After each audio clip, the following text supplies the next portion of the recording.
Hello and welcome to Rajat TV. You're watching Policy Watch with me, Rajat Kain. Today we'll discuss two significant policy initiatives of the government in the sphere of digital push and e-commerce. First up, let's discuss BSNL's launch of internet telephony service.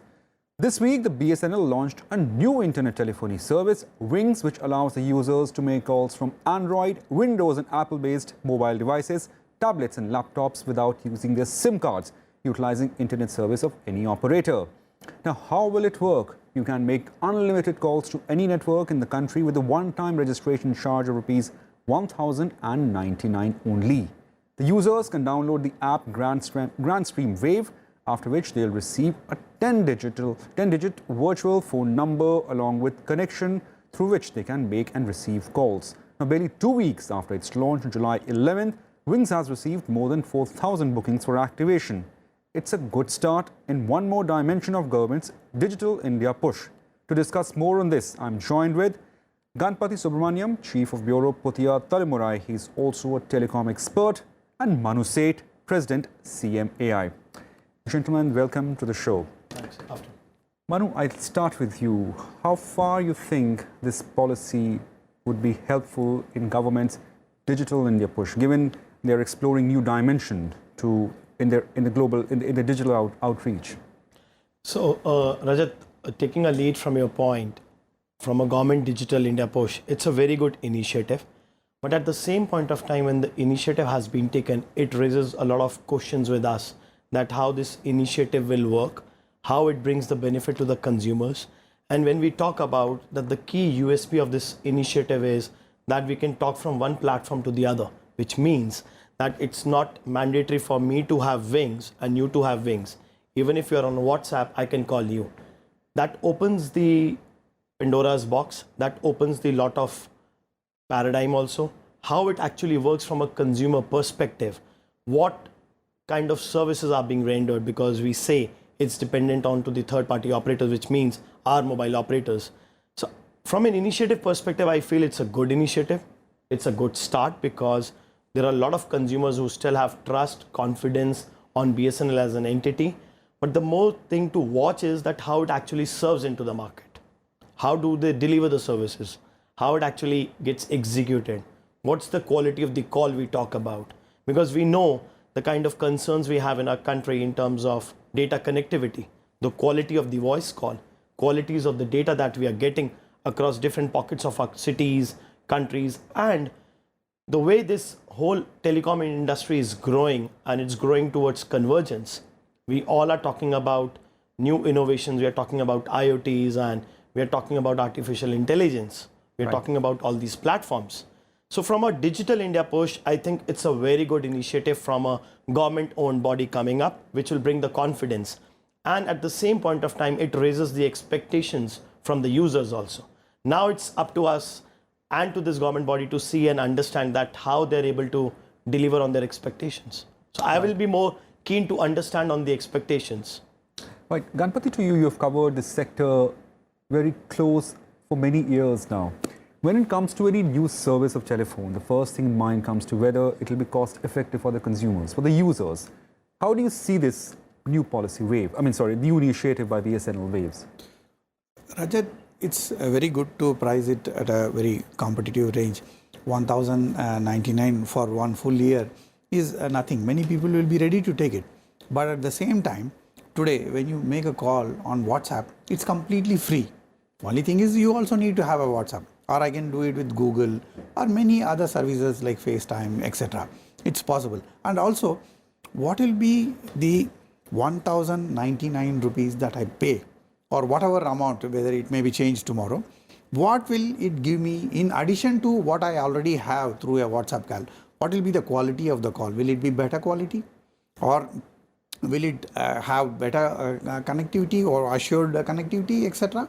We don't know, because see, WhatsApp, etc. is completely free. So whatever is the quality, we are accepting and using it.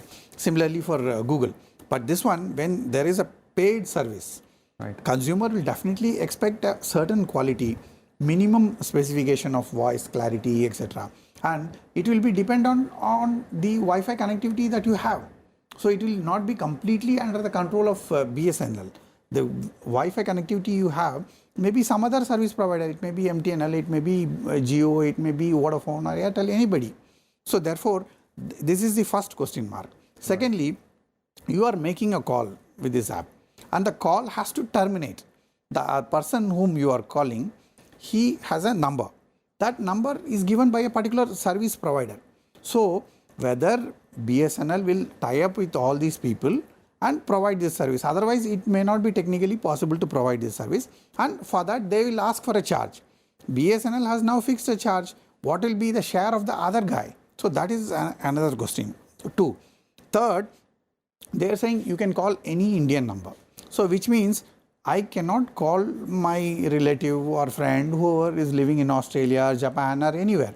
Even if that person is traveling to India, is roaming here, he may be sitting in Agra, but I can't call him because his number is not an Indian number. So these are the shortcomings there, which BSNL has to explain how it will work, whether these shortcomings will be covered over a period of time, etc. And also, when BSNL is providing a service, why should it only BSNL provide? MTNL can join in and provide. That will be an even better service, all India service. Well, I'm sure as it goes further, I mean, more and more such things will be ironed out. Now, looking on the other side, we have 4,000 bookings already in just 2 weeks. People seems to be really interested about it, don't they, Bobby? No, see, that's what I said. BSNL, do I have trust? Yes, I have the trust. Do I have the belief? I have the belief. So I'm assuming that yes, they will give me the best of the services and the best of the quality. Now, what exactly will it happen? So, like a couple of weeks, I was also trying to download an app. It worked, then partially it got stuck. So I understand, as even our colleague mentioned, that how do we look at the internet services or the Wi-Fi offerings? So from a confidence or from the offering coming from a table of BSNL, definitely it will have no doubts about it. It will raise the expectations. It will raise the consumer's expectancy bar. Now, the key thing to watch is that how do they actually deliver? And when we talk about BSNL, today the occupancy of BSNL is very, very high in the remote markets, or if I talk about in the tier 3, tier 4, or towards the mountains, towards the northeast belt. I mean, many states and many regions like Ladakh, like Spiti in Himachal and northeast and other central Indian corridors, there is just BSNL. So they have fantastic So the good services. thing is that anywhere you go down the country or down the lane, you have BSNL. That's a very good strong point. Now, the point to deliver to that is, will they be able to deliver that quality service?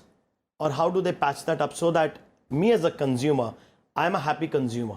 And that's where my subscriber base or my consumption or my quality or the cost, what I'm paying is, I'm happy paying that cost. That's where my concern would be. Or I would like to understand that how do they actually frame their policy in the time to come?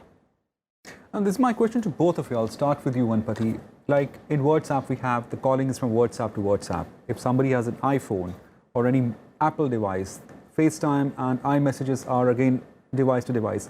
How would you like this service to be? Would you prefer it to be across the platforms? Would it help? Definitely. See, they are only promoting themselves. That's why it is WhatsApp to WhatsApp, Google to Google, or FaceTime to FaceTime. But here, this is a service which a consumer is buying. So therefore, it's better to be open-ended and available to everybody. But what comes to my mind first when I look at the aspect of quality? What is the quality of the current services provided by BSNL? Probably not as competitive as the others. Here in Delhi, I am using MTNL. I look at it as a proxy for BSNL, comparable kind of a product. How are they maintaining the infrastructure? How are they redressing the grievances of the consumers? Probably not as quickly as others would do. Private sector players are a little faster. Right. Secondly, now this is a new technology. So therefore, MTNL or BSNL, whoever is providing this technology, need not have the physical infrastructure. It's a digital thing, it's an app. But they have to make sure that the app works, downloads, and is always functioning perfectly. If they can do it, then it will be a good service, especially for cost-conscious people like the markets you said. The markets where BSNL is strong now, remote areas of various corners of the country, apart from the tier 1, tier 2 cities, etc. Other places, this will be very successful. But this is not dependent on the BSNL services that they are already providing. This can ride on any service. So these two are totally independent. Right. The most important thing is how effective, and when I call somebody, am I getting an uninterrupted, good quality call? Then I will be ready to take it. See, that's where the point is that it works more as an app, an application which is being layered on the other's platform. Because others are, as you mentioned about WhatsApp and other things, from the voice, they moved on to notes, they moved on to images, they moved on to a video file, and it's kind of a real-time chats and everything starts happening. So that the whole idea is to converge, to have a convergence. The world is shrinking. It looks like that everything is at an arm's length distance. Now with that perspective, we really have to understand that how the layering of this application works with all the other platforms. Because when we talk about either say WeChat or WhatsApp or FaceTime, they have a control on their own quality. They have their own conduit pipes. It's like their platform that a consumer is using. Now I'm coming as a third party application, say Wings. Concept wise, the way the platform is looked upon, it's good because it's opening the complete paradigm for all across people. So it's not very mandatory for me to have a WhatsApp and for you also to have a WhatsApp. But to his point even, fine, you can be on WhatsApp, he can be on FaceTime, I can be on WeChat, which means that today we three all on a different platform, but still we can interact, we can chat. But how the layering happens, that's very, very critical to understand because this is like a service industry. We know how the market reacts, how the consumers react. So as a consumer, I'm very, very keen. Again, I think in our discussion, the word service is coming back and back again because the offering is about bringing the convergence, bringing the facility, which means they are giving a step ahead service. They are the first one to do that, bridging all the barriers. They're making it all in one roof, all under one umbrella. But have we done some dipsticks? Have we done some beta testings? Have we done some trials across countries, across borders, across states? Because even when we talk about Volte as a platform, there was a long testing that kept on happening. I am sure the work would have happened here, which we may not be privy to, but that's the real-time testing for which the consumer will be more excited to know. To his point, even the value, what I'm paying, my services, should I recharge it again? Should I top it up again? What is the duration? What is my validity? Being in this service industry, and we know India is the fastest growing telecommunication market across the globe now. So all these things will raise the eyebrows. Right. So that's it. A new promising step, but a lot to be tested on the ground, but certainly a promising step given 4,000 applicants are already there in the line seeking these services to be activated. We have to wrap it up here. Thanks, gentlemen. After the break, we'll join you with another discussion, this time on cash and delivery deals.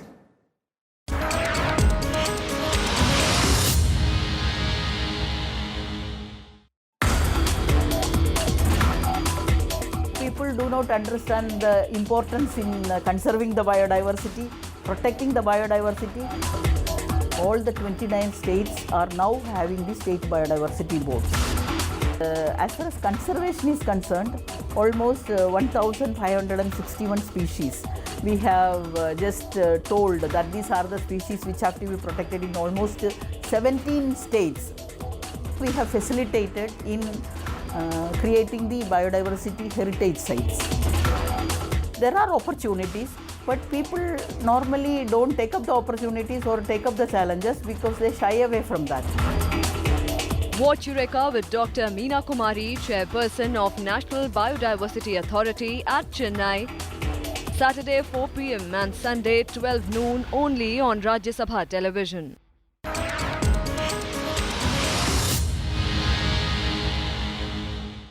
Welcome back. We now go to our next topic of discussion, the Cash and Delivery Board of Transaction in e-commerce. Recently, the Reserve Bank of India in RTI response said that aggregators and payment intermediaries like Amazon and Flipkart are not authorized under Section 8 of the PSS, which is Payments and Settlement System Act 2007, to collect cash from customers on behalf of third-party vendors. At the same time, it said that central bank hasn't laid down the law with respect to such transactions. Now, the experts believe that cash on delivery is one of the reasons why e-commerce gained a foothold in India. The system was introduced by Flipkart in 2010 to take e-commerce to the masses, as online transactions were not mainstreamed at that time and people are often found reluctant to use their credit or debit cards. India's online retailing business is estimated to grow by more than 1,200% to to $200 billion by 2026, according to a Morgan Stanley report, which may well account for 12% of India's total retail market by then. To discuss this threadbare, I'm joined by Mr. Subhomoy Bhattacharjee, consulting editor, The Business Standard, and we're joined by Mr. Dilraj Singh Gandhi from Noida, director, Digital Business Consulting Service, KPMG. Thanks both of you for joining us. Now, first up, how big you think is the e-commerce industry in India? That's something that Dilraj would be able to say. But in terms of, let me look at it this way. It's not a question of the size. It's a question of whether rules for the sector should be looked at in terms of, should you lay the rules initially, or should you be sort of, framing the rules as they go along? Now, there's flip side to both the argument. But the problem is that sectors like e-commerce are essentially extremely susceptible to change in rules when done suddenly without quick, reaction time that's given to the companies. That is a cause which should not be something that India should be espousing. When we say ease of doing business, when we say that companies should have a predictable policy environment, then we should say that, if we want to change rules, we would give them a bit of a time. Let's take a simple example that recently we had said that companies need to go in for data localization. They need to have their servers within India, and it was given just 6 months' time. Right. It creates, what it does is, let's not get in the debate of whether the order is correct or not, but to bring it on suddenly. For instance, we have the Sri Krishna committee, which is basically debating the issue of privacy, data, and lots of those things. Then does or should the RBI jump the gun by announcing it so quick? These are the sort of stuff that possibly we shouldn't be laying ourselves to, especially in a sector which is so new. Yep. And where we have the advantage, where so many companies from within India and abroad are coming in, to sort of, suddenly lay ourselves open to the fact that we have got the same mindset as when we were dealing with old economy companies. Talking the RTR response by the RBI, you think the laws still happens to be in ambiguity in terms of the grey area? Well, laws are not ambiguous. The problem is what happens with what the regulators interpret them as. If a law, whatever shape it is, if it says and does exactly the same at every time, then people know that this is a predictable lay of the land. This is what I've sort of, invested myself and come into.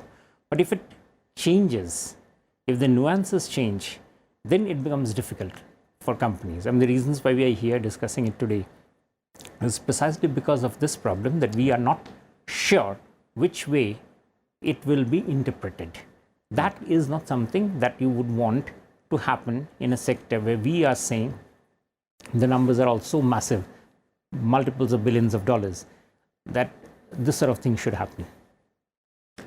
Mr. Gandhi, if you could hear me, how you think this response will impact, this RTR response by the Reserve Bank will impact the e-commerce industry, given it's a fairly budding sector of commerce?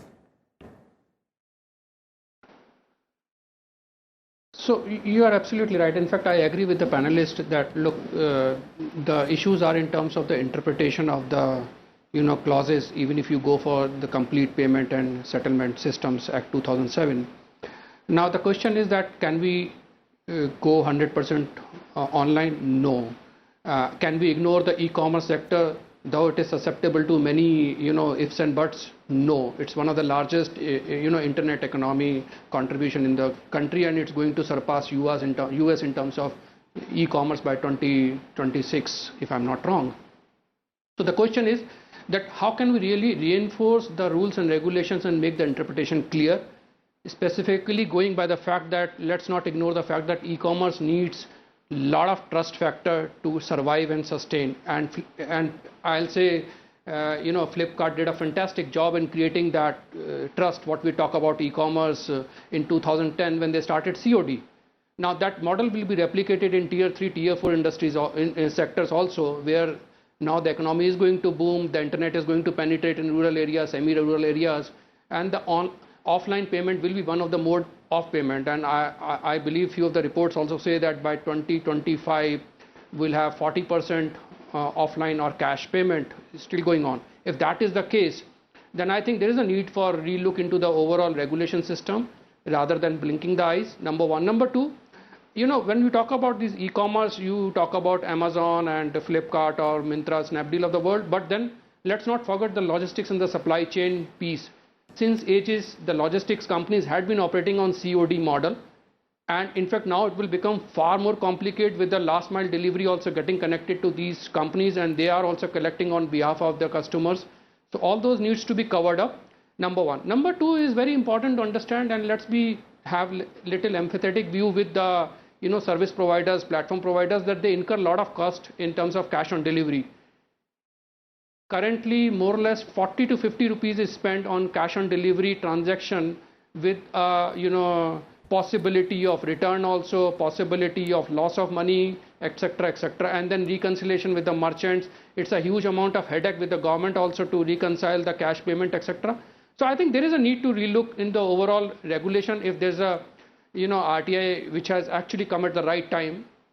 I believe that this RTI is a reality and an opportunity to improve on the systems, but we simply cannot say that tomorrow onwards there will not be any cash payment. No, that is not going to happen. That will not be sustainable model, and that won't be the right approach also. And I don't think government is also looking in from that angle that let's stop the cash payment from tomorrow because of some reasons. It won't happen.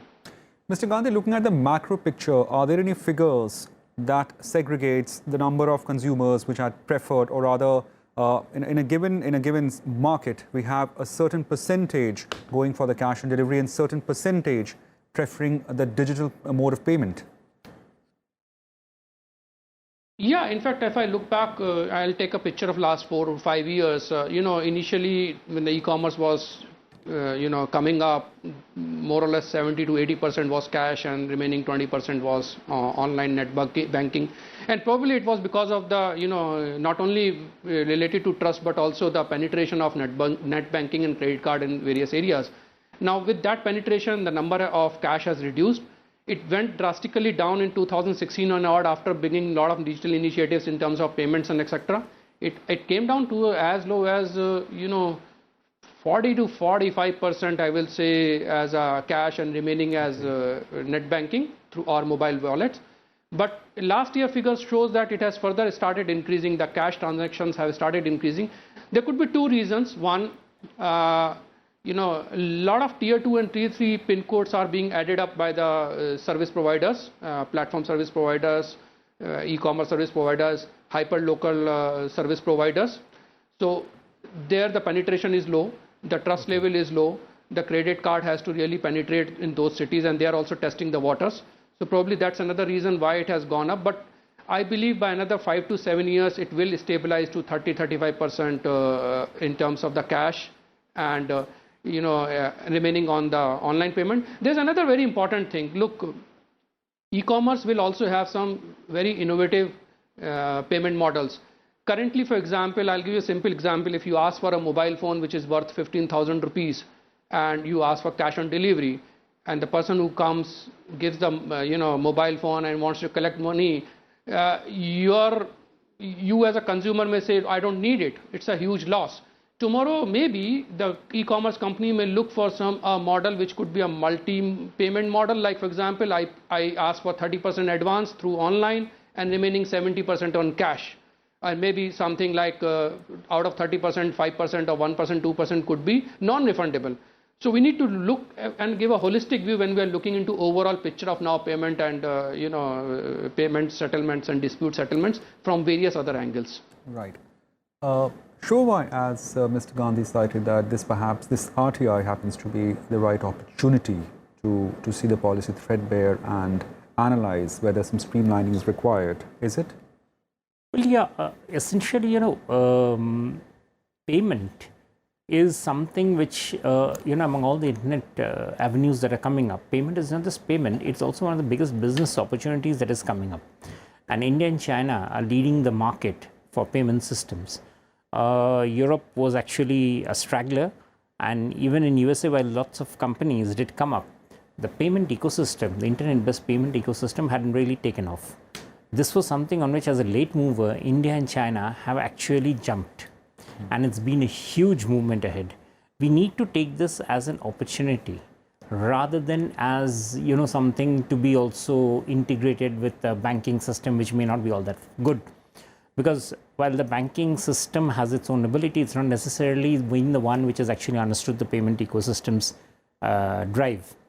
And as Mr. Gandhi was pointing out, this is a field where lots of innovations could come in. Innovations would be expected. It's a new economy where lots of people are also willing to go in for new innovations. And a country with a relatively older population may not be that amenable to innovations. So we need to understand in that context that what are the changes and opportunities that come up, and make those changes that rhyme with the possibilities. That is called taking the smart advantage. Mr. Gandhi, I would like to wrap it up with you. In the years to come, how big this sector will grow and become a part of the percentage of our overall trade? How do you see e-commerce growing? So I will say that e-commerce will be, there is no alternate to this, to be honest. And as Flipkart being taken over by Walmart, the signals are already there. IKEA coming to India, there is no doubt that probably it will also come up on the online model also. Right. It's difficult to predict the contribution in terms of the GDP. There are some reports which say that the contribution could be as good as 4% and it can increase to 12% as the things move on. And probably when I say e-commerce, e-tailing is one of the pieces. If I put all the pieces together, then the contribution will be much, much higher, whether it's a health card, whether it's related to your, other travel, tourism, and logistics, etc., coming into the e-commerce or internet economy per se put together. But having said this, there is one more thing which I would like to add, that very briefly, e-commerce or, for example, internet economy and the normal transactional economy, what we talk about, or the traditional economy, will go hand in hand. The contribution could be as good as 12% of internet economy in the overall GDP. Right, right.